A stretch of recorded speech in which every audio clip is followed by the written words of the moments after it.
dose d'économie.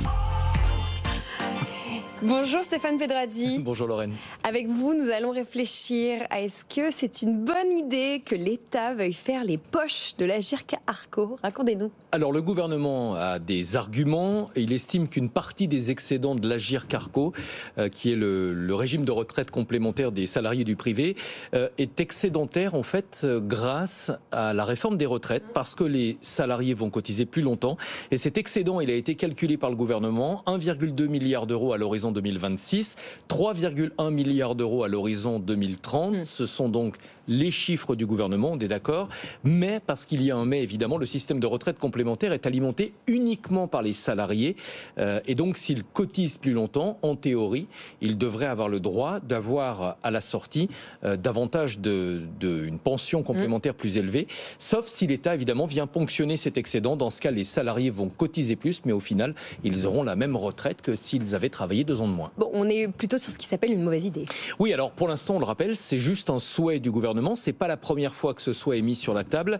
Rien n'a été acté, mais ça risquerait d'envoyer un très mauvais signal. D'abord, en direction de tous les organismes qui ont une gestion, on va dire, prudente et rigoureuse. C'est pas dans cette émission qu'on va dire le contraire.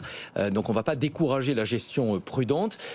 Donc ça n'incite pas in fine à constituer des réserves si l'État prend effectivement pour habitude d'aller taper dans la caisse. Ensuite, les chiffres. Je vous rappelle que l'Agirc Arrco, contrairement à la retraite de base du régime général, ne fonctionne pas ce qu'on appelle à prestation définie. C'est-à-dire que tous les mois, vous cotisez et vous avez des points. Et la valeur du point, en fait, vous la connaîtrez lorsque vous partirez à la retraite. Les points vont être convertis en euros. Et c'est là que vous connaîtrez précisément le montant de votre retraite complémentaire. Donc ça veut dire que si on va taper dans les caisses, eh bien, il y a un risque que la valeur du point diminue et au final, vous serez pénalisé. Bon, voilà le risque. Donc en tout cas, c'est pas la première fois que l'État avance plus ou moins sur cette idée. La dernière fois, elle avait été très violemment rejetée par le MEDEF et les syndicats, rappelez-nous. Oui, les partenaires sociaux, l'été dernier, ils étaient vent debout contre cette idée. Alors déjà, il faut arrêter les fantasmes.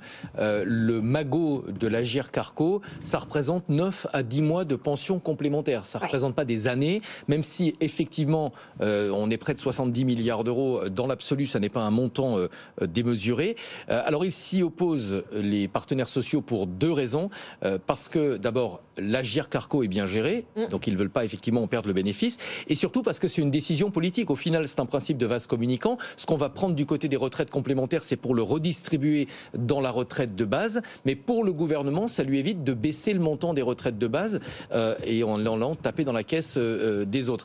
Tout cela, il faut le rappeler quand même, s'inscrit dans un contexte un petit peu particulier. Depuis quelques jours, on a pratiquement une idée d'économie par jour. Oui. Il y a eu d'abord l'assurance chômage, ensuite l'histoire du jour de carence. Et ce week-end, Clément Beaune, l'ancien ministre des Transports, parlait de concours l'épine des mesures d'économie. Tout cela pourquoi ? Dans quelques jours, on aura la décision de Moody's et de Fitch. Dans 3 semaines sur la note de la France. Et fin mai, le 31 mai, ce sera la décision de S&P. Et on sent qu'il y a un petit peu quand même d'inquiétude et d'agitation au sommet de l'État.